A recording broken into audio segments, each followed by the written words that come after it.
Vamos a la segunda carta a los Corintios, capítulo 8. Segunda a los Corintios, capítulo 8. Hoy veremos de los versículos 16 al 24. Primeramente Dios, vamos a estar finalizando con este capítulo 8 el día de hoy.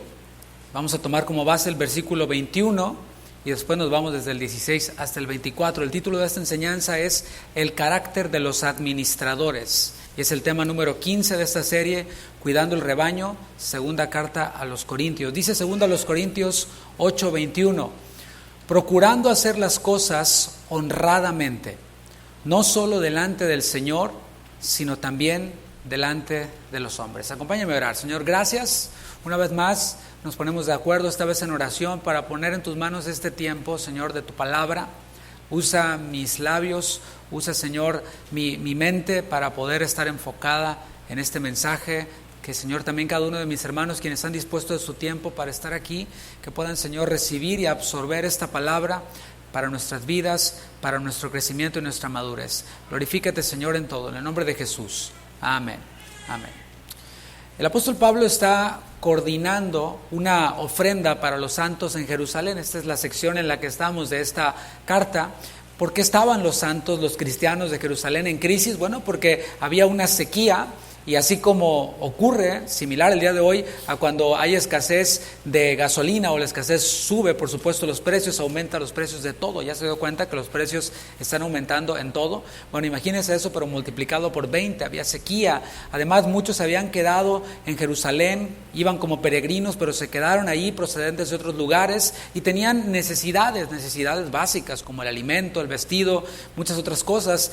Además de que los cristianos, por ser cristianos, estaban siendo censurados por la comunidad judía. Recuerda, los judíos no creen en el Mesías, en Jesús, así que ellos tachaban a los cristianos de ser una secta, de ser pues algo negativo, así que ellos los estaban censurando, no les estaban dando espacio para comprar, para vender, así que ellos necesitaban ayuda. Había una gran necesidad en la comunidad cristiana en aquella región de Jerusalén, y la ofrenda que Pablo estaba organizando y que estaba juntando de todas las iglesias cumplía por lo menos con 3 propósitos. Hay más, y dentro de cada uno de estos propósitos hay como subpropósitos, pero los más grandes que yo veo es, número 1, unir a los cristianos de raíz judía con los cristianos del mundo gentil. Ahí estaba el apóstol Pablo por medio de esta ofrenda, rompiendo con las barreras sociales, con las barreras culturales, raciales, y esto es algo que no debería de cambiar. Es algo que debería de permanecer hasta el día de hoy.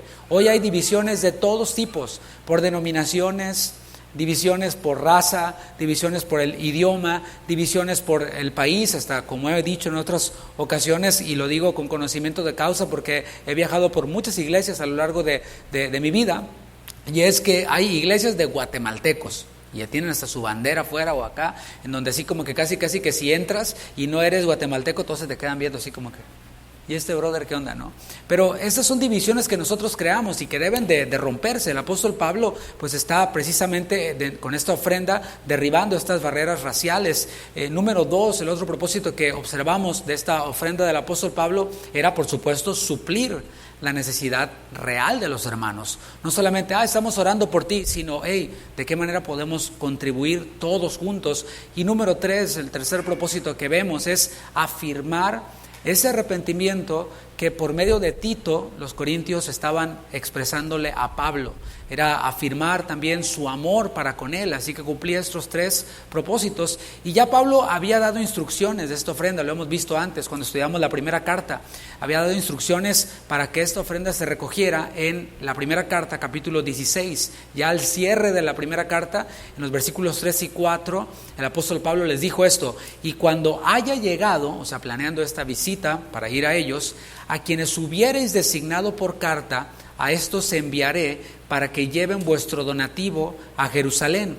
Y si fuere propio que yo también vaya, irán conmigo. Así que el plan era que Pablo llegara y que la iglesia en Corinto, las iglesias de la región de Acaya, designaran por carta a algunos hermanos para que fueran con Pablo o sin Pablo, cual fuera el caso, a entregar esta ofrenda a Jerusalén. La ofrenda que iban a llevar, mis hermanos, era una ofrenda abundante. ¿Por qué? Porque eran muchas iglesias y habían colaborado cada primer día de la semana con algo, conforme habían sido prosperados. Así que imagínate, si ya iba un año, muchas iglesias y era algo constante, algo semanal, pues era ya algo considerable la cantidad que se iba a manejar. Y por el libro de los Hechos, que nosotros ya estudiamos, podemos ver que las iglesias de cada región comisionaron a algunos de sus miembros para llevar esta ofrenda y para administrar esta ofrenda. Los corintios estaban siendo animados por Pablo a retomar este proyecto. O sea, Pablo había hablado de otras cosas, había tratado otros asuntos que hemos visto ya en estos primeros capítulos, pero está ahora animándolos a que retomen este proyecto. Y una vez que lo retomaran los corintios, ellos deberían de seleccionar a aquellos quienes formarían parte de este equipo para ir con Pablo a llevar la ofrenda a Jerusalén. Y en esta porción que vamos a ver el día de hoy, Pablo va a recomendar a 3 hermanos de las otras iglesias. Ellos iban a colectar lo que los corintios habían colectado y después iban a llevarlo a Jerusalén. Los testimonios de estos creyentes van a servir como referencia a ellos para elegir a quienes serían sus comisionados, pero sirven también como referencia para nosotros en cualquier área de servicio, específicamente en lo que tiene que ver con la administración de los fondos en la iglesia. Y en los últimos días, en las últimas semanas, hemos estado hablando de dinero.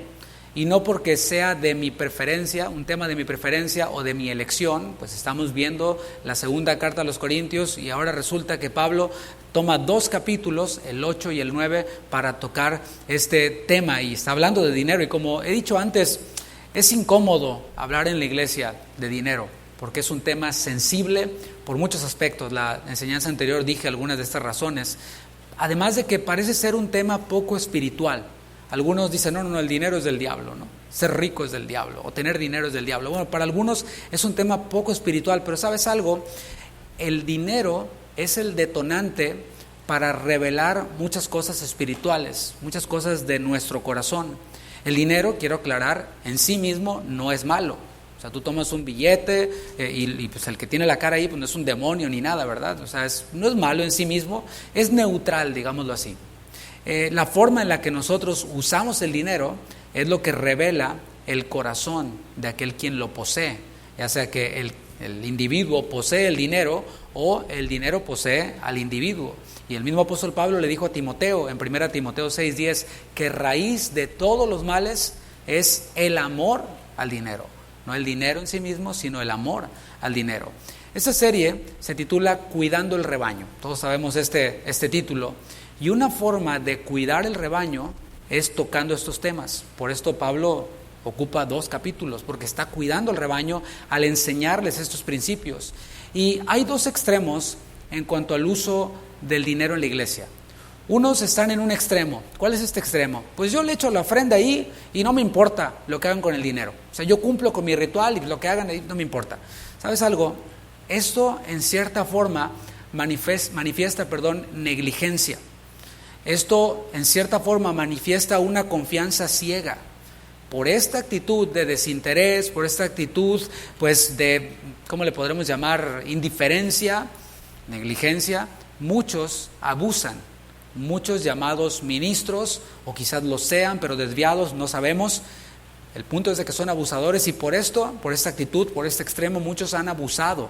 Así que nosotros, como buenos administradores de lo que hemos recibido de Dios, debemos de tener cuidado y de pensar bien en dónde depositamos, en dónde sembramos los recursos que el Señor nos da. No sé si te ha pasado a ti, pero de pronto se atraviesa alguien en la calle y te pide dinero, y hay unos que son tan descarados que te ponen, I need money for weed, ¿no? Y te ponen, necesito dinero para mota, para marihuana, ¿no? Aquí se ponen, o sea, alguien creyente de verdad no le daría dinero a alguien así, porque sabe que lo va a hacer o lo va a usar para destruir su cuerpo, para comprar algo que es ilegal. Sin embargo, hemos de tener cuidado también así en las cosas de Dios, en donde sembramos. Otros, ese es un extremo. Otros están en el extremo opuesto, están del otro lado, en el otro extremo. La desconfianza es lo que los guía. Desconfían de todo mundo. De plano algunos no dan nada, porque dicen, no, pues es que yo no sé en qué lo van a usar, a mí no me han dado un reporte, así que pues no voy a dar nada. Bueno, otros de plano quieren actuar como si fueran los auditores, o peor aún, los dueños de los recursos de la iglesia. Y se adjudican el derecho de criticar de forma ignorante cómo se utilizan los recursos de la iglesia. Vemos en la Biblia que Dios puede ser detallista en lo que espera. Por ejemplo, a Noé, cuando le pidió que construyera el arca, el Señor le dio detalles de cómo debía de ser. Le dio las medidas y los codos y todo de cómo debía ser esta arca que el Señor le dijo a Noé que construyera. Detallista el Señor, ¿no? A Moisés, por ejemplo, cuando le pidió que construyera un tabernáculo, le dio también instrucciones precisas sobre los materiales que debía de usar para este tabernáculo. Le dio incluso un plano para construir ese tabernáculo. ¿Qué podemos decir más adelante del rey Saúl?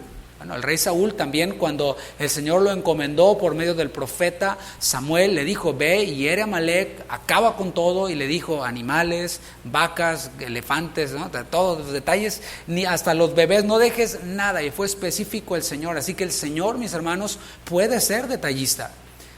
Yo te pregunto, ¿podría haber hecho lo mismo el Señor con la administración de los bienes en la iglesia? Es decir, dejarnos punto por punto cómo debía de ser. Sí, podría haberlo hecho el Señor. Sin embargo, si lo buscamos en la Biblia, no lo vamos a encontrar tal y como aparecen estos otros ejemplos que te he dado. Nos dejó en cambio el Señor principios. ¿Cuál es el principio más importante? Bueno, que dar es imitar a Dios, quien es el dueño de todo. Ese es el principio más importante. Por tanto, todo lo que se haga en la iglesia, incluido el manejar el dinero, administrar los recursos que todos traemos, se espera que sea con integridad y en santidad y en orden. Santidad y orden son sinónimos, ¿no? Este mismo principio de la santidad de Dios nos guía a rechazar prácticas del manejo del dinero que pues se recaudan en la iglesia. Algunas prácticas nos guía ese principio de santidad a rechazarlo. ¿Qué es administrar? Pongámonos de acuerdo en esto. Administrar en el aspecto económico se refiere a planear, organizar, dirigir y controlar todos los recursos pertenecientes a una organización con la finalidad de alcanzar los objetivos propuestos. Esta es la definición de administrar. En el idioma bíblico, esa es la definición del diccionario, ¿no? Pero en el idioma bíblico, la palabra administrar es la palabra diaconeo. ¿Te suena esta palabra? Diácono, diaconeo, diaconisa. ¿Qué es esto? ¿Qué es un diácono? ¿Qué es diaconeo, este verbo? Bueno, tiene que ver con servir. Cuando tú escuches que a alguien le llaman diácono, bueno, lo que le están diciendo es un servidor. Alguien quien sirve, quien atiende. Tu mesero es un diácono. Bueno, el diácono en la iglesia es un servidor. Y esto es lo que le da sentido a todas las cosas. A la administración, si la vemos como diaconeo, como servicio, es lo que le da todo el sentido a la palabra. Y en esta porción bíblica vamos a ver el carácter de los administradores de las ofrendas. Lo vamos a conectar con cualquier otra actividad de servicio en la iglesia. Y también vamos a ver algunos principios que nosotros como iglesia aplicamos, o sea, Casa de Oración Houston, aplicamos. De esta forma, la confianza estará bien fundamentada. O sea, Dios no quiere que nosotros lleguemos a una iglesia local desconfiando de todo. O sea, en vez de estar adorando a Dios, en vez de estar recibiendo la palabra, estar pensando: ¿y cuánto habrá costado ese ventilador? ¿Y por qué no agregan el aire acondicionado? Y cosas así. ¿Quién puede recibir de esa forma? Si no confías en cómo manejan el dinero en la iglesia donde tú asistes, y eso te está distrayendo del propósito que es recibir la palabra y ser santificado, pues hay que tomar decisiones radicales para cumplir el propósito principal. Nosotros no creemos que la tarea de los miembros sea estar pensando en cómo se gasta el dinero. Para eso el Señor designa a algunos, y esto lo vamos a seguir viendo. Pero el punto importante aquí es que haya confianza, y de eso ha estado hablando Pablo. Pablo ha estado pues invitándoles a que confíen, pero no en una confianza ciega, sino que les está dando motivos suficientes para que ellos puedan confiar, y esto es parte del establecer la confianza, la cual ellos mismos habían decidido pues abandonar o perder. Dentro de la iglesia local hay diversidad de operaciones, de la iglesia universal por supuesto. Hay diversidad de tareas, es otra palabra con la que podemos pues traducir esta palabra operación. Y eso lo vimos en la primera carta cuando estudiamos los dones espirituales o los dones del Espíritu. Vimos que hay diversidad de operaciones, hay diversidad de ministerios, hay diversidad de dones. Y desde el inicio de la iglesia, en el libro de los Hechos, en el capítulo 6, versículo 3, vemos que para servir en cualquier operación en este caso, de Hechos 6, la operación era servir a las mesas. Había una necesidad de alimentar a las viudas y se necesitaban también servidores. Bueno, esos servidores debían de llenar un perfil. No podía ser cualquiera. ¿Te fijas? No era cualquiera que llegaba aquí, oiga, apóstol Pablo, pues yo aquí quiero servir, quiero en las mesas. Bueno, pues pásale. No, como ocurre muchas veces, ¿no? Llega alguien a la iglesia y el pastor lo primero que hace es taclearlo como si fuera fútbol americano y lo que hace es, ¿qué sabe hacer, hermano? ¿Qué le gusta hacer? No, pues me gusta cantar. Pues le da un micrófono y lo sube con tal de que no se vaya el hermano. Eso pasa muy seguido y a lo mejor tú ya fuiste víctima de ese asunto, ¿no? Después, ya estando acá arriba, resulta que el hermano vivía en unión libre o que andaba en tal o cual pecado. Bueno, un desastre, ¿no? Por no seguir lo que la palabra de Dios dice. Pero en el libro de los Hechos, para esta tarea de servir a las mesas, el perfil que debían de llenar era, número 1, que fueran varones de buen testimonio. Y esto lo vamos a desarrollar un poquito más adelante. Qué importante es el testimonio. El testimonio de los de afuera y el testimonio de los de la iglesia en donde esta persona va a servir. Y esto ya aniquila y anula la posibilidad de que alguien llegando el primer día o la segunda semana ya esté sirviendo. Porque ¿cómo vas a dar fe del testimonio de alguien a quien acabas de conocer? Y bueno, pues cuando todos nos acabamos de conocer somos maravillosos, ¿no? Pero vive con Andrés un mes, ¿cómo va? Y sabrás cómo es, ¿verdad? Como dice el proverbio. Otro de los requisitos dentro de este perfil para los que habían de servir en la iglesia estaba que debían de ser llenos del Espíritu Santo. Y esto no tiene que ver con algo místico, sino que tiene que ver con la palabra de Dios. El Espíritu Santo inspiró a los hombres quienes escribieron la Biblia, y estar lleno del Espíritu Santo es estar lleno de la Biblia. Es decir, no que te la sepas de memoria, pero que estés constantemente en comunión con Dios, leyendo la palabra. Y esto, ¿sabes cómo se ve? Como veíamos el domingo, en las actividades de la iglesia. Alguien se podría dudar de alguien quien diga, pues yo estoy lleno de la palabra, pero miércoles servicio online no se conecta. El martes discipulado no se conecta. Estudios bíblicos jamás manda uno. A veces viene, a veces no viene. Dices, ¿estará lleno del Espíritu, de la palabra esta persona? Bueno, difícilmente pondríamos a alguien a servir así. Sería un gran riesgo y diría yo, sería un error. Otro de los requisitos que vemos ahí en Hechos 6, además de ser de buen testimonio, llenos del Espíritu, habían de ser llenos de sabiduría. Porque te puedes saber la Biblia de memoria. Yo conozco teólogos que llevan 3 divorcios y van por el 4, ¿sí? ¿Por qué? Porque no es lo mismo conocerla de memoria que aplicarla. Eso se llama sabiduría. Una cosa es conocimiento, que es el absorber la palabra y te sabes los versículos de memoria y recitas y sabes y le abres casi y sabes qué dice, ¿no? Y etcétera. Pero otra cosa es aplicar ese conocimiento, bajarlo de aquí, acá y acá y acá. Es otra cosa completamente distinta. Y esto es algo de lo que se requería. ¿Para qué? ¿Para plantar iglesias? ¿Para supervisar iglesias? No, para servir a las mesas, para alimentar a las viudas que se formaban ahí para recibir y darles una porción y obviamente planear qué se va a comprar, qué vamos a servir hoy.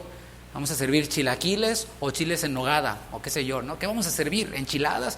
Bueno, todo esto era lo que implicaba esta tarea de servir a las mesas. Pero esto, mis hermanos, aplica para cualquier operación en la iglesia, incluido el manejo del dinero. O sea, contar el dinero, transportar el dinero, administrar el dinero, etcétera. O sea, no está excluido esto. Pablo también les enseñó a los corintios una cualidad indispensable de aquellos quienes sirven, y eso está en la primera carta, capítulo 4, versículo 2. Esto ya lo vimos a detalle, pero estoy tratando de ceñirme lo más que puedo al contexto de los corintios. ¿Cuál fue la enseñanza, la instrucción que ellos habían recibido de parte de Pablo? Y en la primera carta, capítulo 4, versículo 2, Pablo dice: ahora bien, se requiere de los administradores, diáconos, servidores, quienes manejan el dinero, puede ser también, que cada uno sea hallado, ¿qué? Fiel. ¿Fiel a quién? Es la pregunta. ¿A quién debían de ser fieles los administradores? ¿Y a quién deben de ser fieles los administradores, servidores de cualquier área dentro de la iglesia local? Pues no a la tarea en sí, porque puedes tener a un administrador que es muy fiel al QuickBooks, ¿no? Al este software en donde se maneja el dinero. O puedes tener un servidor que es muy fiel para la guitarra, y ahí está pegado al software o a la guitarra, pero ¿y el testimonio? ¿Y la sabiduría? ¿Y la palabra? ¿El espíritu? Brilla por su ausencia. No. Debían de ser fieles primero a Dios. Este es un principio que ya nosotros vimos en este mismo capítulo 8. Los de Macedonia se dieron primero a Dios y después a los hermanos. Entonces, la fidelidad es a Dios primero y después, como consecuencia, es fidelidad a tu iglesia local. Fidelidad a tus hermanos con cara, con nombre y apellido a quienes sirves. Es fidelidad. Vamos a los textos del día de hoy para ver este perfil funcionando ya en la iglesia local. Ahora sí, vamos de lleno. Esto fue la introducción. Dice el versículo 16, capítulo 8. Pero gracias a Dios que puso en el corazón de Tito la misma solicitud por vosotros. Pablo está dando gracias a Dios por un hermano. ¿Se trata de quién? De Tito, un hermano bien conocido por ellos, ya que él había estado allí con ellos. Él había llevado la carta severa de Pablo, la había entregado a los corintios lo recibieron muy bien, lo atendieron muy bien, y bueno, ellos le manifestaron su arrepentimiento a Tito, y Tito llevó esta carta o este mensaje, buenas noticias del arrepentimiento de los corintios al apóstol Pablo. Así que era un hermano muy conocido por ellos y quien había desarrollado también un afecto muy especial por los corintios. Pablo entonces está dándole gracias a Dios por Tito, pero particularmente por una virtud. Observa ahí el texto. ¿Cuál es esta virtud? La palabra es solicitud, es la palabra que vemos allí nosotros. Y a lo mejor no tiene mucho significado para nosotros esta palabra, pero cuando te dé esta definición, a lo mejor como que le tomas más entendimiento. Es la palabra spoude en griego y significa diligencia. Solicitud igual a diligencia. También se traduce como celo, o en ocasiones la prisa o la prontitud que acompaña a este celo. Es decir, Tito entonces era una persona diligente, celosa, pronto para hacer ciertas cosas que tenían que ver con el beneficio espiritual de los creyentes, principalmente de los corintios. Así que él estaba dispuesto en su corazón para hacer cualquier cosa que contribuyera con el beneficio de los corintios. Como decimos, este refrán, tú di rana y yo salto. O sea, Tito era aquel quien decía, Pablo, si hay algo que yo pueda hacer para contribuir con la edificación de los creyentes, de los corintios, yo estoy, cuenta conmigo. Tú di rana y yo salto.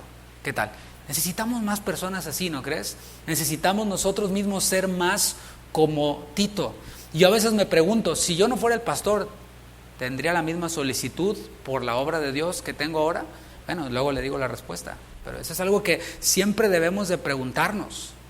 Yo tuve ya mi tiempo de prueba antes de ser pastor, pero es algo que no debe de cambiar. Esta misma solicitud no es porque soy el pastor, sino porque soy hijo de Dios, igual que usted, ¿cierto? Un buen filtro para servir en la iglesia, incluido, enfatizo, el manejo del dinero, es buscar en el candidato interés genuino por el bienestar de los creyentes. Eso es algo que se debe de buscar. Y si hay pastores que nos escuchan o que nos ven, que nos vayan a escucharnos o ver después, ese es un principio que debemos de buscar. Es que la hermana canta re bonito, ok, felicidades. Pero un buen principio es buscar que a este candidato para servir en la iglesia tenga y manifieste un genuino interés por el bienestar de los demás, no en lo que a él mismo le gusta. Voy a hablar en primera persona, no en lo que a mí me gusta. Si a mí me pusieran a escoger lo que yo hiciera aquí en la iglesia, pues a lo mejor no sería lo que estoy haciendo ahora. Pero no se trata de lo que a mí me gusta, no lo que yo quiero. No, pastor, pues yo quiero hacer esto y avísame cuando haya chance para hacer eso.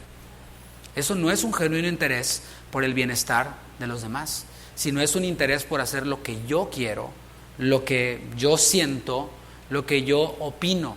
Es que yo siento una carga, una necesidad. Ok, qué bueno, hermano, pero ahorita no hay eso. ¿Qué vas a hacer mientras? No, pues ahí me habla, pastor. O me voy a otra iglesia en donde me dejen hacer lo que yo siento, lo que yo quiero, etcétera, ¿no? Esta actitud que yo estoy describiendo ahora es dañina. ¿Por qué? Aplicándolo al manejo del dinero. O sea, poner a alguien así a administrar el dinero, a ser parte del equipo de administración, es dañino. ¿Por qué?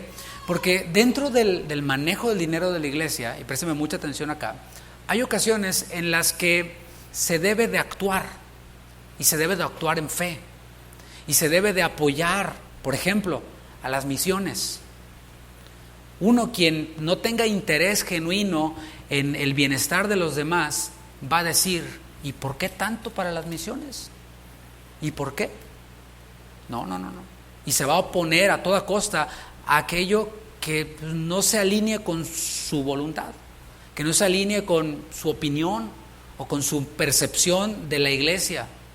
En muchos de los casos se tiene una percepción de la iglesia como si fuera un negocio, una venta de un restaurante, una taquería, qué sé yo, pero ¿cuántos saben que no se maneja una iglesia como se maneja una taquería? Son dos cosas diferentes. Versículo 17, pues a la verdad recibió la exhortación. Está hablando todavía de Tito. Pues a la verdad recibió la exhortación, pero estando también muy solícito, otra vez, por su propia voluntad, partió para ir a vosotros. En este texto, Pablo nos muestra que exhortó a Tito. O sea, no es que lo regañó, sino que lo animó. Le dijo, Tito, ve por favor y recoge esta ofrenda allá con los hermanos. Podemos ver aquí en este texto que Pablo tenía la autoridad para elegir quiénes iban a participar administrando y llevando esa ofrenda. O sea, la iniciativa la tomó Pablo, aunque no fue, ya lo hemos visto, de su cosecha. Él ya había ido a Jerusalén y las columnas de la iglesia le habían dicho, mira, tú vas a ir a los gentiles, nosotros con los judíos, pero una de las cosas que le encargaron a Pablo es que no se olvidara o que se acordara de los pobres, o sea, ellos, de los hermanos pobres en Jerusalén. Así que Pablo está tomando la iniciativa de ese proyecto y también tiene la autoridad para elegir quiénes son los que van a participar administrando y llevando esta ofrenda. Podemos ver también, por otro lado, que Tito tuvo la libertad de elegir si iba a participar, es decir, si iba a ir o si no iba a ir. Y aquí podemos ver esta autoridad funcionando de manera espiritual. Pablo tenía la autoridad para decirle, tú vas, pero él dejaba el espacio para que aquel a quien Pablo estaba encomendando decidiera si iba o no iba. Vimos el caso de Apolos. Apolos dijo, no voy. ¿Sabes qué, Pablo? Considero que no es buena idea que yo vaya a Corinto, porque tienen su partido Apolos y yo no quiero tener nada que ver con eso. Y Pablo respetó esa decisión de Apolos. No lo obligó. Y aquí vemos un principio. Así como el acto de dar no es por presión, el servicio a Dios tampoco es por compromiso. No, pues es que ni modo, o sea, estoy comprometido con el pastor o con el hermano, no, pues ya que no es por presión tampoco.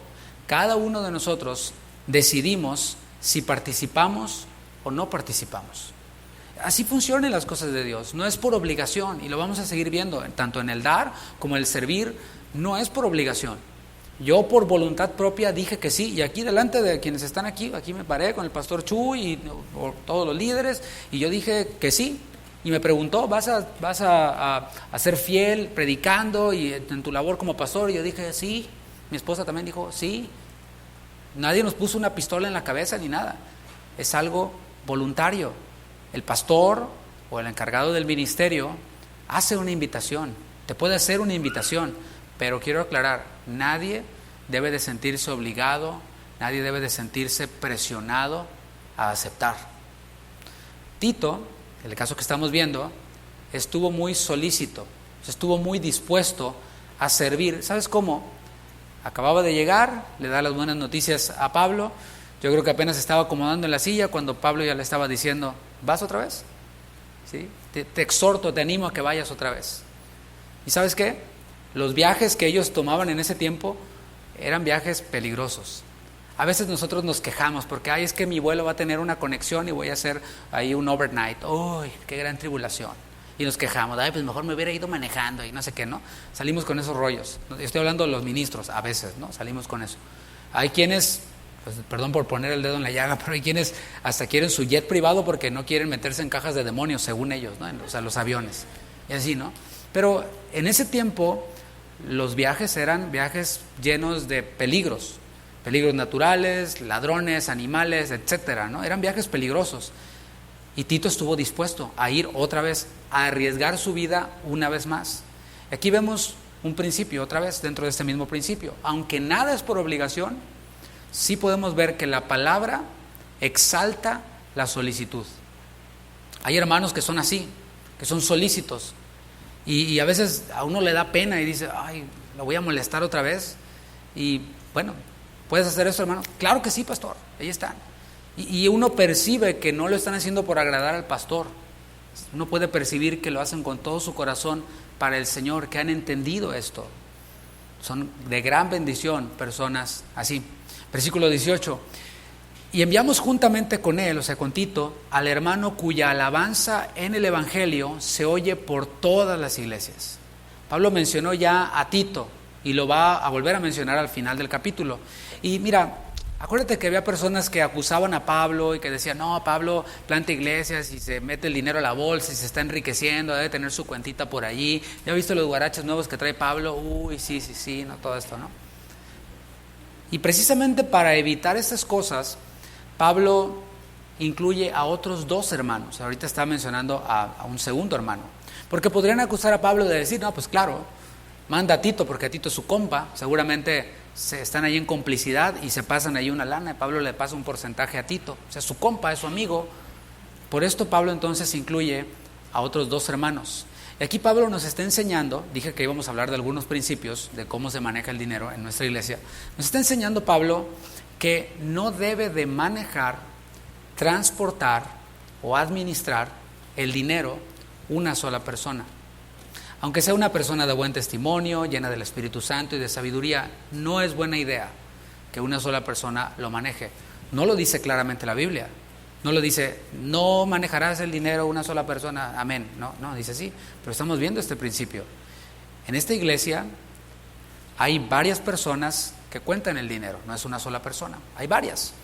Hay ciertos lineamientos que siguen para contar el dinero, una forma que llenan, etcétera. Hay un sobre en el que la depositan que no se puede volver a abrir una vez que están presentes varios. Y hay varios filtros que nosotros ponemos. ¿Sabes para qué? Para cuidar el dinero, pero también para cuidar a las personas, quienes cuentan el dinero, de acusaciones o de problemas. También en la cuenta de banco de la iglesia hay varias personas, sabemos varias personas, de manera que si una sola persona va al banco y trata de hacer un retiro, no puede. Tienen que estar otras personas presentes, todos para firmar de que se va a extraer este dinero de la cuenta. Y esto es algo que nos ha enseñado a nosotros nuestro pastor, el pastor Chuy. Todo esto nosotros lo hemos tomado y lo hemos aprendido de pastores que tienen 30 años en el ministerio y que tienen un testimonio intachable, irreprensible en este asunto.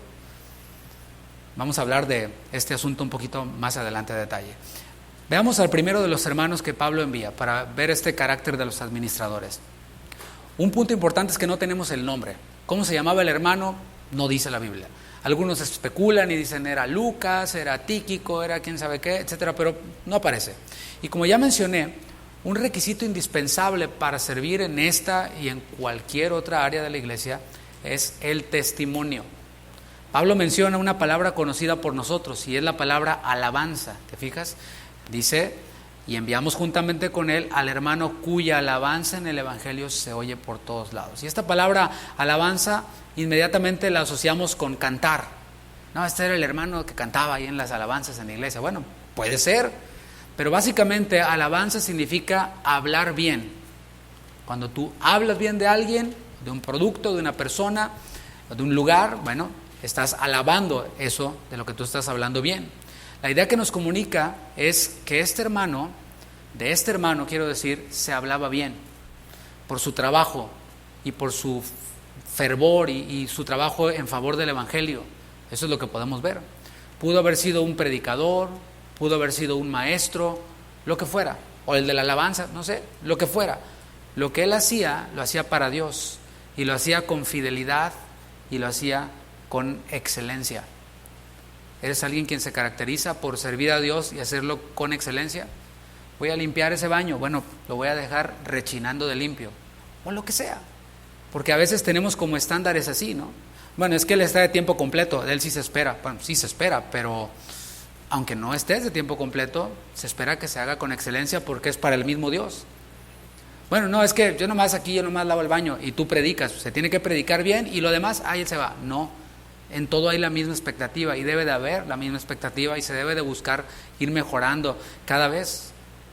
Algo que entonces que nosotros vemos aquí es que ese testimonio de este hermano, del cual no tenemos su nombre, se extendía en todas las iglesias.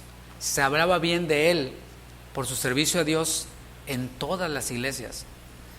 Y aquí hay un principio. Hay creyentes que por razones de fuerza mayor tienen que cambiar de iglesia, sea en la misma ciudad o dentro de la misma ciudad a otra iglesia.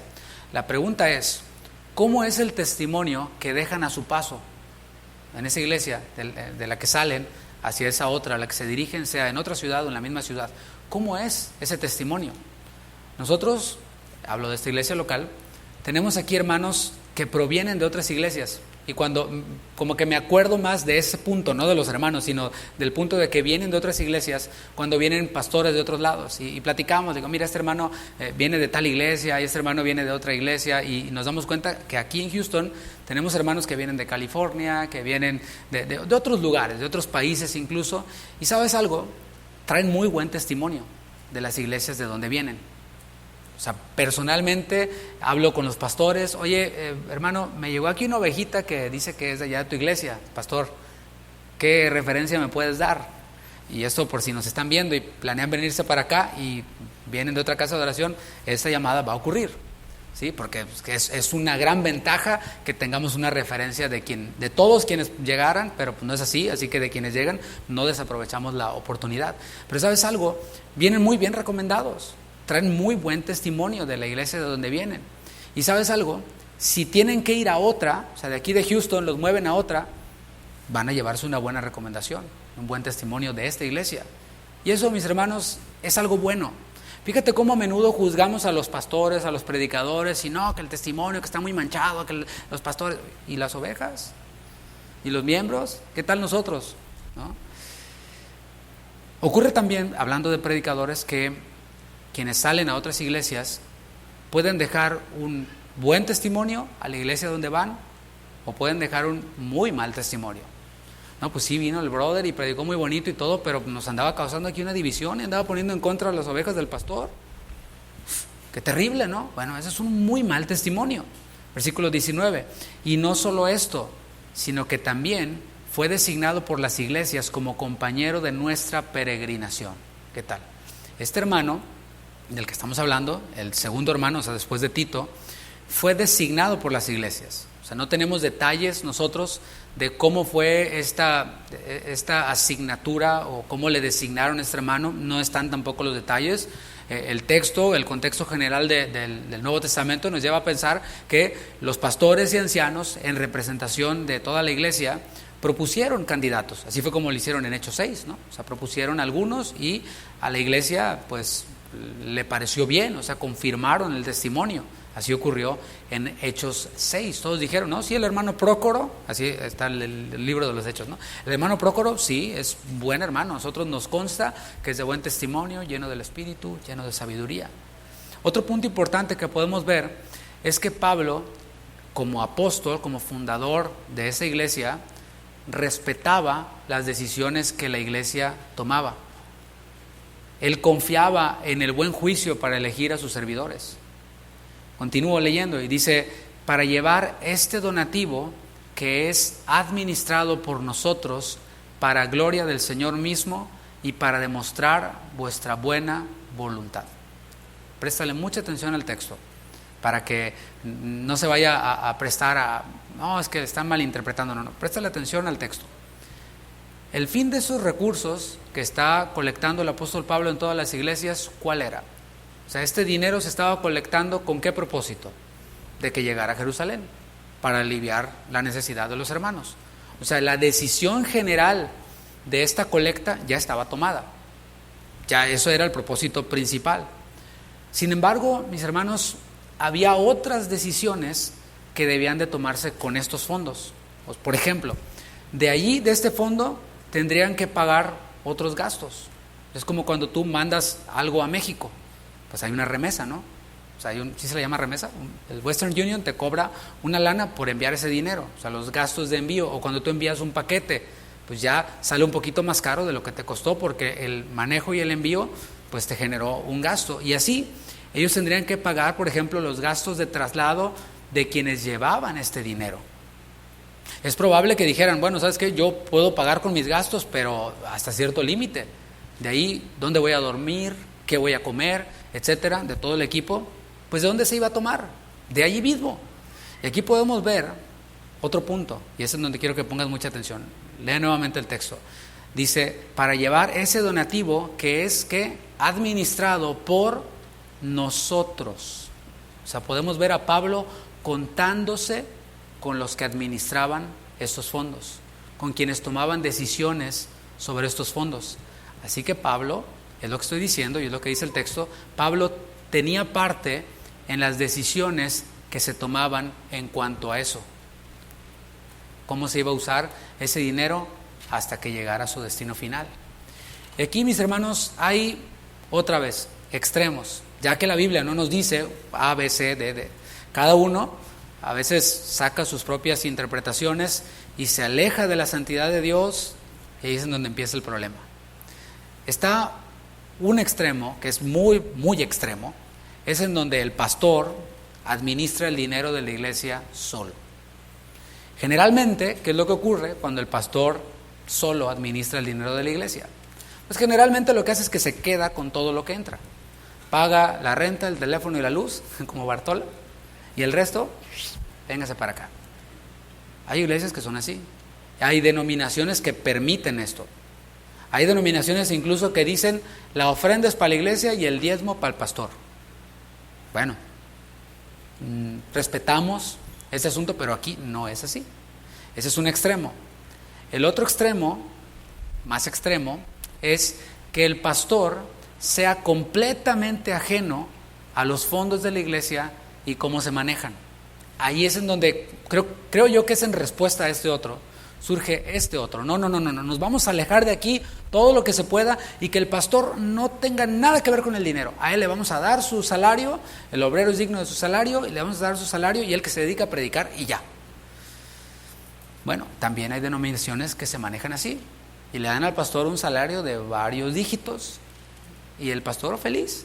Yo no me meto en eso, pero ¿sabes algo? Eso, mis hermanos, genera algo, que el pastor sea como un empleado que solo recibe un sueldo, pero que no toma decisiones que tienen que ver con la iglesia y con su presupuesto, por supuesto. Sin embargo, ¿dónde está el equilibrio? Es lo que nosotros queremos buscar. Está un extremo y está el otro. ¿Dónde está el equilibrio? Está aquí. Pastorear una iglesia incluye también esta parte. Para quienes piensan en este otro extremo, pastorear una iglesia incluye también la parte de administrar el dinero. Porque dice el pastor, vamos a tener un congreso de panderistas, ¿no? Para no aludir a nada, ¿no? Bueno, pues hacer un congreso cuesta dinero, por si no lo sabía. Si rentamos aquí el sábado, hacemos viernes, sábado y domingo, el sábado nos cobran extra. Y así, añádele gastos de vuelo del predicador, comidas, ofrenda, etcétera, y muchas otras cosas que implican esto. Entonces el pastor puede decir, no, pues se va a hacer, pero si no sabe, ¿cómo puede decir si se va a hacer y cuántos se van a hacer en el año, etcétera? Incluye esta parte de tomar decisiones sobre lo que se hará con los fondos, siempre y cuando, y aquí es en donde está el equilibrio, siempre y cuando haya otros quienes le apoyen administrando. No solo, sino haya otros quienes apoyen administrando. Pablo presenta aquí el propósito de todo lo que se hace en la iglesia. Esto, repito, no es una cooperativa, no es una junta vecinal, no. Es la iglesia de Cristo, ¿sí? Y el propósito de todo lo que se hace en la iglesia, según el texto que acabamos de ver, es para gloria del Señor mismo. Dice Pablo, administramos nosotros estos fondos para, que indica propósito, gloria del Señor mismo. Y esto es lo que debe mover al pastor, al liderazgo y a la iglesia, glorificar a Dios. Lo vamos a ver la próxima semana. Es glorificar a Dios lo que nos debe de mover. No es engordar una cuenta y decir, tenemos tantos cientos de miles ahorrados.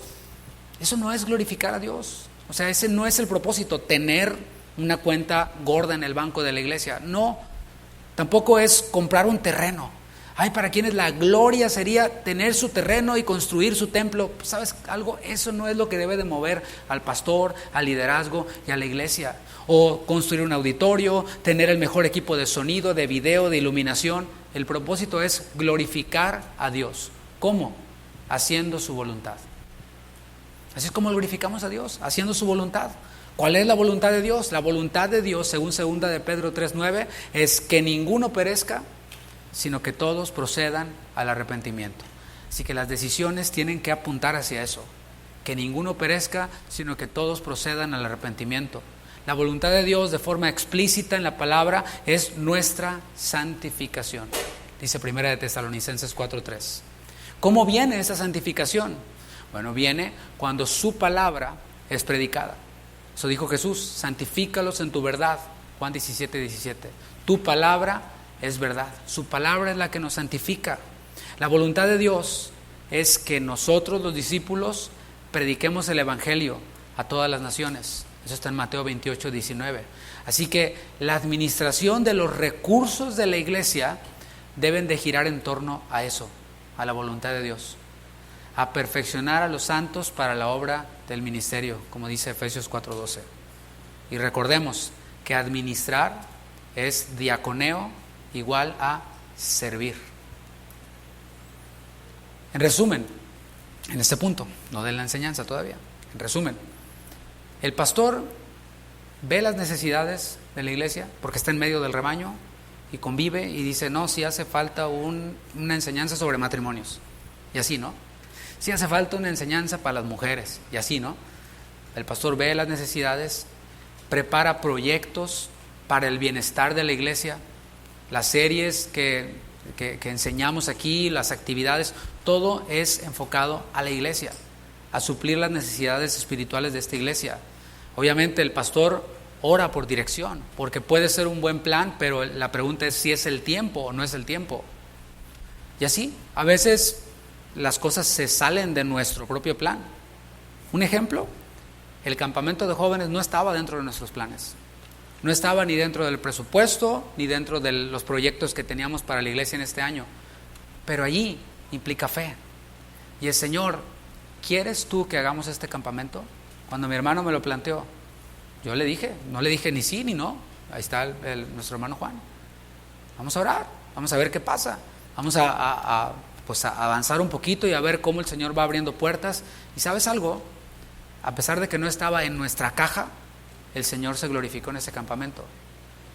Se manejaron cifras grandes. Nosotros no ganamos nada. Ni Juan, ni nosotros, eso para que quede claro, ni siquiera la iglesia. De hecho, la iglesia terminó poniendo, pero ¿sabes qué? Fue muy poquito. Pero casi nada lo que la iglesia terminó poniendo. ¿Fue de Dios o no fue de Dios? Ahí está. Pero ¿qué hubiera pasado si no está en el presupuesto, no está en la agenda, no se hace? Pues muy ordenadito según yo, pero debemos de ser sensibles y orar a las necesidades de la iglesia. Entonces, una vez que el pastor ora por dirección a Dios, presenta estos proyectos a quienes tienen la autoridad de administrar junto con él, entiéndase, los ancianos o el mismo pastor, etcétera, y se efectúan, pero se efectúan con temor a Dios, asegurándose de que son la voluntad de Dios y por ende para el beneficio espiritual de la iglesia. Hay cosas que van como en automático. Hay cosas que, no crean que el pastor a cada rato, oigan, ancianos, ¿puedo predicar de esto en la iglesia? No, hay cosas que se dan en automático. Hay decisiones grandes en donde sí se requiere pues ya mayor consenso, mayor oración, etcétera, etcétera. Por ejemplo, de pronto, si se me ocurriera a mí, ¿saben qué? Voy a traer un comediante a la iglesia. ¿Qué tal? Oye, ¿eso contribuye con la santificación de los creyentes? No, pero se van a reír a carcajadas los hermanos. Pues ahí sí me bajan a resorterazos. Y por favor, háganlo. Quienes tienen la autoridad para hacerlo. Así que, al final del año, ¿qué ocurre? Pues que se revisa con el equipo que supervisa. Se revisa lo que se hizo, se revisa lo que se gastó, se plantean nuevos proyectos, se ve cómo se puede manejar. Eso es lo que ocurre aquí en esta iglesia local. Versículo 20. Evitando que nadie nos censure en cuanto a esta ofrenda abundante que administramos. Otra vez Pablo se cuenta entre los que administran, para que veas que no fue algo ocasional o accidental, aparece. Pablo revela aquí que la ofrenda era abundante, ¿te fijas? Es explícito, dice, esta ofrenda abundante, o sea, era una buena lana. Sin embargo, hermanos, sea poco o sea mucho lo que se recaude, se debe de cuidar. Y se deben de cuidar todos los detalles para que no haya ningún reproche válido. Subrayo esa palabra. Una palabra clave aquí es la palabra censurar. Dice, evitando que nadie nos censure. Esa palabra censurar es la palabra momaomai y significa hacer falta, vituperar, desaprobar. Entonces dice Pablo, todo lo hacemos para la gloria de Dios, con el temor de Dios, evitando que nadie nos desapruebe. Mira, el problema no es ser desaprobados, porque cualquiera que tiene boca puede hablar, cualquiera que tiene un teléfono puede escribir cosas y puede desaprobar. Ese no es el problema. Siempre van a haber quienes censuran, por no decirle argüendean, ¿no? O chismean, ¿no? Siempre van a haber. El problema es que hayan argumentos válidos para tal desaprobación. ¿Cómo está respondiendo Pablo a esto? ¿Cómo se está anticipando Pablo a esto? Bueno, si a alguien se le ocurría decir, Pablo está robándose el dinero de las iglesias, ante esa acusación, esa desaprobación, había toda una compañía imparcial de hermanos, de creyentes que custodiaban y que administraban junto con Pablo esta ofrenda abundante. Versículo 21. Procurando hacer las cosas honradamente, no solo delante del Señor, sino también delante de los hombres. Pablo y sus colaboradores se esforzaban por administrar ¿cómo? Honradamente. Esta palabra es la palabra kalos y denota aquello que es éticamente bueno, correcto, noble y honorable. Esto puede ser subjetivo, ¿no? Cada quien puede opinar, esto es noble, esto es honorable, esto no es. Cada quien puede determinar si algo es o no es. Por eso Pablo pone el estándar y dice, procurando hacer las cosas honradamente, no solo delante del Señor, sino también delante de los hombres. Pero primeramente es ¿a quién? Al Señor. Ese es el estándar, la santidad de Dios, y de allí se desarrolla lo que sigue, también delante de los hombres. Así que cuando los líderes de la iglesia, cuando la mesa directiva de la iglesia, cuando casa de oración sabemos que es Dios quien nos supervisa, primeramente, y cuando sabemos que nuestro objetivo es glorificar a Dios, todo lo que haremos, mis hermanos, será con integridad. No será buscando áreas grises, será con integridad, porque sabemos ante todo, aunque yo sé que al final del año nosotros mandamos reportes de las finanzas y de todo a casa de oración, yo sé y sabemos nosotros que Dios nos está supervisando. Por esto hacemos las cosas con integridad y estamos dispuestos a rendir cuentas a quienes debemos de rendirle cuentas. Versículo 22. Enviamos también con ellos a nuestro hermano, cuya diligencia hemos comprobado repetidas veces en muchas cosas y ahora mucho más diligente por la mucha confianza que tiene en vosotros. Aquí aparece el tercer hermano, o sea, iba Tito, el otro hermano de la alabanza, así le llamo yo, y este otro hermano. Este hermano, de él se resalta otro atributo, y es la diligencia. Dice, cuya diligencia hemos comprobado repetidas veces. O sea, no era una diligencia ocasional.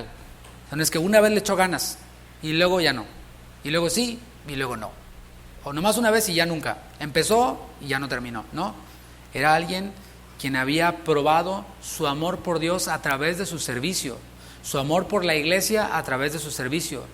Y esto, mis hermanos, nos trae un principio. Es necesario que antes de que alguien comience a servir en la iglesia, en lo que sea probado. No solo en su aptitud, si puede hacer aquello que se le está designando hacer, no solo en la aptitud con P, sino en la actitud con C. Una cosa es ser apto y otra cosa es tener la actitud para hacerlo. Hace rato fuimos a un restaurante de comida rápida, le llamo yo el restaurante cristiano, ya sabe usted cuál es, donde venden sándwiches de pollo y la vaca siempre se anda peleando con la gallina. Y entras y cuando entras dice mi esposa, ay, parece que es mi cumpleaños, porque te saludan así, ¿no? Dices, bueno, pues está padre, ¿no? Qué bueno que te atiendan así, porque luego vas a otros en donde parece que les estás pidiendo la comida regalada, ¿no? Dices tú, pues no tienen la actitud para servir, para darle la comida a un cliente, pero aquí no es una empresa. Pero mis hermanos, no se espera menos que eso. No se puede esperar más de un restaurante que de la iglesia en cuanto a atención, en cuanto a esta actitud de la que estamos hablando, que se debe de tener. Este principio es establecido por la palabra en cuanto a los diáconos o los servidores. En 1 Timoteo 3:10, te lo leo en la palabra de Dios para todos. Dice, primero hay que ponerlos a prueba, a los servidores, a los diáconos. Y entonces, si no hay nada en su contra, podrán servir a la iglesia. A veces hacemos cosas, pero créame que no es porque se nos ocurren, porque se me ocurre a mí, sino porque yo lo veo en la palabra. Habrá personas que tengan toda la aptitud, pero no tengan la actitud. Y que los pones a servir y son una bomba. Tienen problemas con uno, con otro, o apenas ni siquiera han empezado a servir y ya tienen problemas con todo el mundo. Y dices, no, pues sería un grave error ponerlos a servir porque va a ser una bomba. Y aquí vemos, primero hay que ponerlos a prueba. Y entonces, si no hay nada en su contra, podrán servir a la iglesia. Continuamos en versículos 23 al 24. En cuanto a Tito, es mi compañero y colaborador para con vosotros. Y en cuanto a nuestros hermanos, los otros dos, son mensajeros de las iglesias y gloria de Cristo. Mostrad pues para con ellos ante las iglesias la prueba de vuestro amor y de nuestro gloriarnos respecto de vosotros. Y aquí podemos ver dos recomendaciones, son dos textos, dos recomendaciones para los corintios. La primera comienza con Tito, y a Pablo lo llama su compañero. Tito es mi compañero, es decir, alguien quien hacía la misma labor que Pablo. Casi Pablo le está dando el mismo peso de responsabilidad que él tenía en el ministerio, lo cual a mí me enseña un gran principio ministerial, y es que hay que aprender a delegar a otros. Hay que aprender a delegar responsabilidad, delegar autoridad, y que esas personas quienes reciben la autoridad se sientan que tienen esa autoridad que les ha sido delegada. Aquí es lo que está haciendo Pablo. Hey, no voy yo, pero va Tito, y Tito es mi compañero. Tito tiene el mismo peso que yo, casi el mismo peso que yo. ¿Cuál era la misión de Tito? Bueno, Pablo les recuerda, la misión de Tito es colaborar junto con Pablo en la edificación de los corintios. A eso va Tito. No va de paseo, no va de vacaciones, no va a demostrar aquí ya llegó Tito y Pablo me mandó, a ver tú qué. No. Va a servir. Su propósito es edificar a los corintios, es edificar a la iglesia. Y Tito ya había demostrado su fidelidad y este amor al llevar esta carta, este escrito severo que Pablo había enviado con él. Ya había demostrado esta solicitud y que llenaba la talla al ser un vínculo de reconciliación entre los corintios y entre Pablo. Dentro de esa primera recomendación incluye a Tito, pero incluye también a los otros dos hermanos de los que ha hablado. A ellos, fíjate cómo les llama el apóstol Pablo. Dice, pues son mensajeros. Tú dices, pues, mensajero, como el del UPS, ¿no? O el de Amazon. Pero ¿sabes algo? En el original, cuando ves el texto, aparece una palabra, apóstolos, ahí en mensajeros. Y dices tú, órale. O sea, Pablo está llamando a Tito, su colaborador, y a los otros los está llamando junto con Tito, apóstoles. Y no en el sentido de los 12 apóstoles, que vamos a ver este domingo, vamos a empezar a ver cada uno de ellos, sino en la tarea que ellos tenían. Ellos eran enviados para esta tarea específica. O sea, hay personas quienes son enviados de una iglesia para realizar alguna tarea específica. En el sentido general, son apóstoles. No como los 12, pero son enviados. Hoy recibimos la triste noticia de que un enviado de una de las iglesias Casa de Oración a otro pueblo a predicar y a iniciar con una iglesia, falleció. Bueno, este era un apóstol, un enviado de parte de esta iglesia, Casa de Oración, a otro pueblo para predicar el evangelio allí. Y Pablo, ¿sabes cómo les llama a estos hermanos, a Tito y a estos otros dos apóstoles, en el sentido que estamos viendo? Les llama gloria de Cristo. Esos hermanos son gloria de Cristo. Qué maravilloso título, ¿no? Qué maravillosa recomendación. Mira, este hermano es gloria de Cristo. Órale. ¿Qué significa esto? Bueno, significa que su carácter se parece al carácter de Cristo, que su carácter, su persona, manifiesta lo que Cristo es. Así que, más que un título que pudieran darnos, ¿por qué quienes se mueren porque les llamen apóstoles? Que les llamen licenciado. Dígame licenciado. No hay de queso, nomás de papa. No. Oiga, pastor, perdón, apóstol, bésame el anillo, ¿no? Y así, ¿no? Llámeme doctor, teólogo, licenciado, whatever, ¿no? Pero más que cualquier título que puedan darnos, yo creo que deberíamos de preocuparnos más porque nuestro carácter sea como el carácter de Cristo. A mí no me preocupa, ay, que todos me llamen pastor. O sea, no pasa nada. Yo me preocupo porque vean ustedes el carácter de Cristo en mí y en mi familia. Una vez escuché decir al pastor Chuy en una predicación algo y me llamó mucho la atención. En aquel tiempo como que no lo entendí bien, ¿no? Pero él estaba predicando y estaba invitando a su iglesia, a Casa de Oración México, y estaba diciendo, yo les invito a que vengan conmigo a vivir una semana. El que quiera que se apunte, se va a vivir conmigo una semana. Pero luego yo me voy a vivir con usted una semana. ¿Qué tal? Ahí hasta le hicieron así algunos. Yo no tengo problema. Cuando quiera, hacemos el cambalache, ¿no? ¿Por qué? Porque el punto es si mi carácter se parece al de Cristo.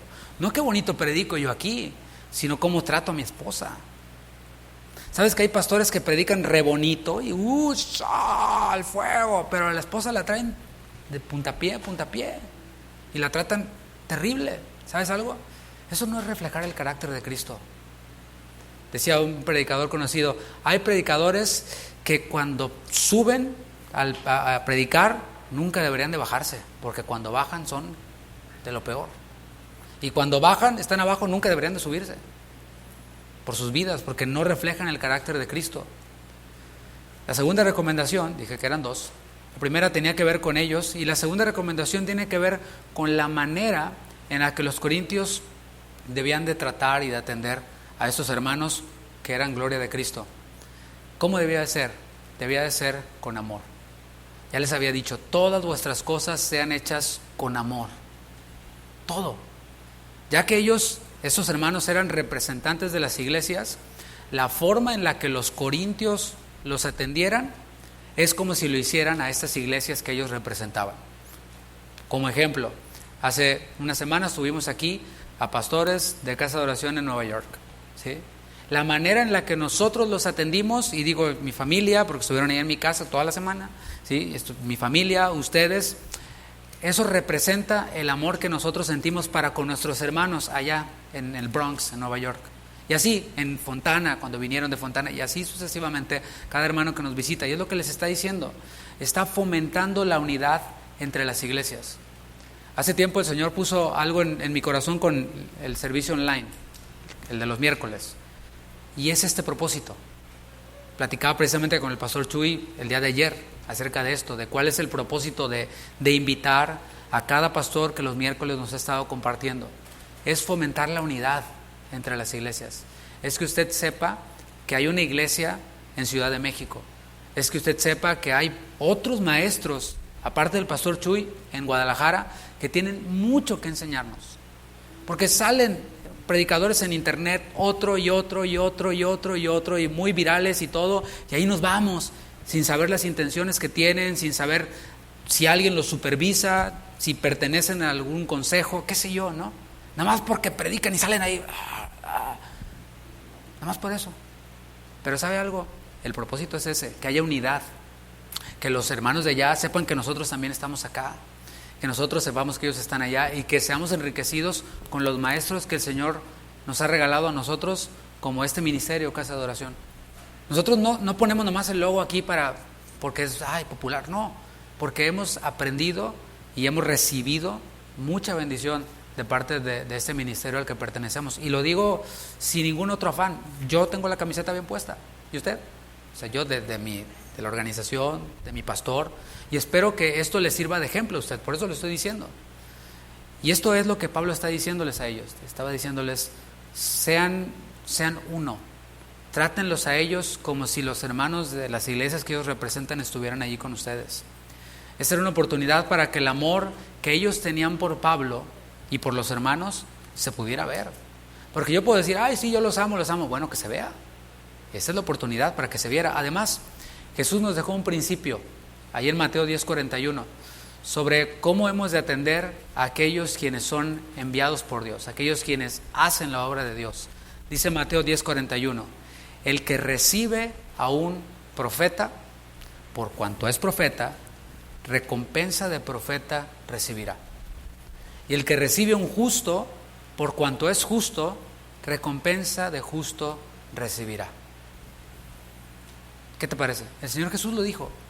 No, ¿qué cree, comadre? Me enteré que los hermanos que traen la ofrenda se quedaron por ahí en un mesón. ¿Y de dónde cree que pagaron eso? De la ofrenda que va para Jerusalén. No. El que recibe un profeta, por cuanto es profeta, recompensa de profeta recibirá. El que recibe un justo, por cuanto es justo, recompensa de justo recibirá. Aunque Pablo está informando de asuntos de este tipo, del manejo a las iglesias, había un equipo designado para esto. Y la tarea de cada creyente era esa, era confiar. Por esto Pablo ha construido o reconstruido la confianza.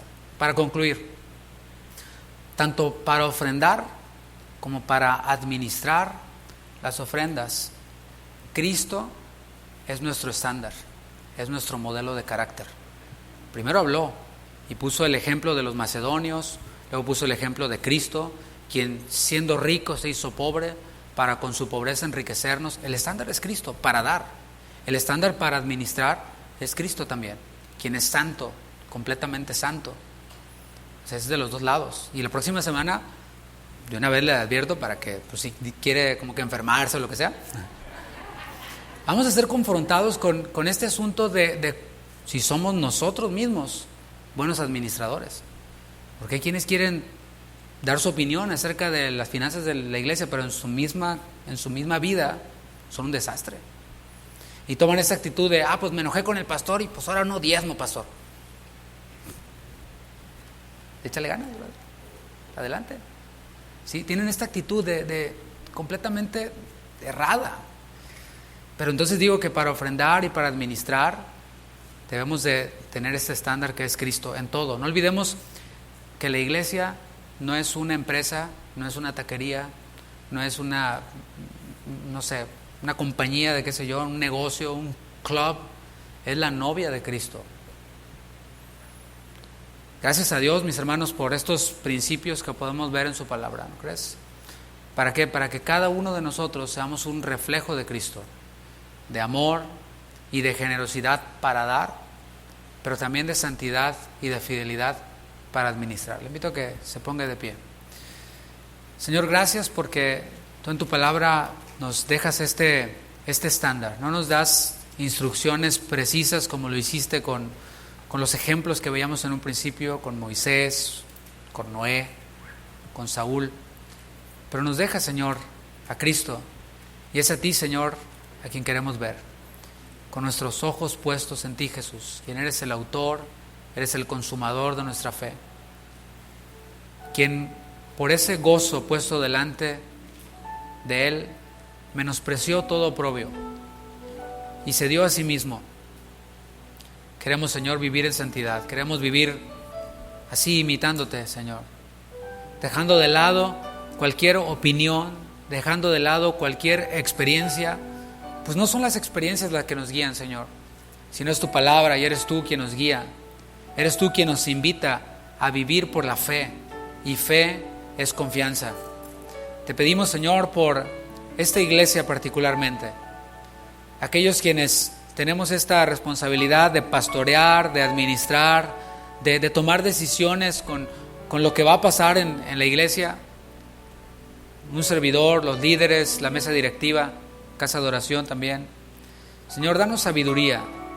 Queremos permanecer aquí en esta línea, como lo han hecho quienes son nuestros maestros, quienes son nuestros mentores y tutores, que por años han estado allí haciendo tu obra con fidelidad.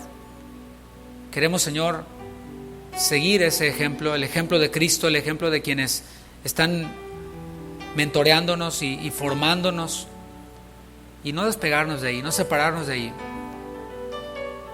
Señor, que podamos ver, permítenos ver un poco de el fruto que produce el sembrar tu palabra, el sembrar tus recursos. Gracias por esta iglesia, Señor. Gracias por cada hermano que generosamente aporta, y gracias porque estos mensajes no tienen el propósito de presionar a nadie, sino que tienen ese propósito de enseñarnos y de que haya sanidad en nuestro corazón. Gracias porque mis hermanos son generosos con sus ofrendas, con sus contribuciones, lo que ellos hayan dispuesto y disponen en su presupuesto y en su corazón.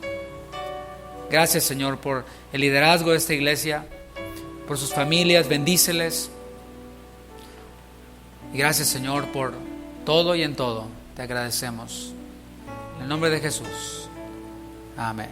Amén. Mis hermanos, que el Señor les bendiga. Que pasen muy buenas noches.